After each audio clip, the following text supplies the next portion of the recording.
They talk about insecurity, that they will fight insecurity. And you ask, are our armed forces weak? Are the Nigerians in the armed forces weak? If we have problems, what is the cause? Equipment. They don't have platforms.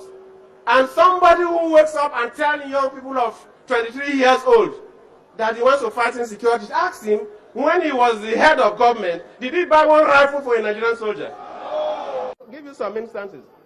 They said they are weak because we know there are some people who took some of our fathers and our mothers and our uncles where they were abroad, put them in crates, drugged them, put them in crates, and flew them to Nigeria, and they were intercepted mid-air by superior powers. That blocked Nigeria from even going to Britain at the time. Relationship between Nigeria and Britain, the whole world isolated Nigeria. They said that is the way to fight corruption. So immediately I suspect your uncle, I can just create him and throw him to Kirikiri. Is that the way to stop corruption? A country, if somebody tells you that he will not follow due process. I came in with Yar'Adua, and Yar'Adua advocated for due process, and I stand by due process. There is no any country that does not obey rule of law is a jungle. Any country in this world that does not obey rule of law is a jungle. Do you want Nigeria to be a jungle society?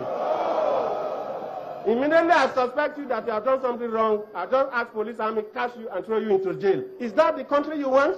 No. They said to be strong is to jail people indiscriminately. 300 years. For 300 years. Is that where you want to go? No. A country is like an industry. It must be managed properly by people who have gray and white matters upstairs. Some group of people have said you have to vote for your liberation or you have to vote for your imprisonment. Some group of people came, and I read it in the papers. When they see people in government, maybe governors, ministers, commissioners, and so on who are holding offices, they say we will draw a line. We are not probing the past because they want to deceive them to support them. So they say they will draw a line. They will start fighting corruption after they cross the bridge. And only 2 days ago, somebody stood in Port Harcourt and said he was going to cast people in the street and throw them to Kirikiri.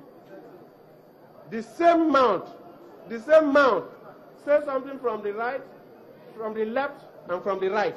Contradicting statements. Can you trust those people? No. Are they not deceiving you? Yes. They want power by all means. All what they want to use power for is to lock up their enemies and imprison their enemies. I have no enemy to fight.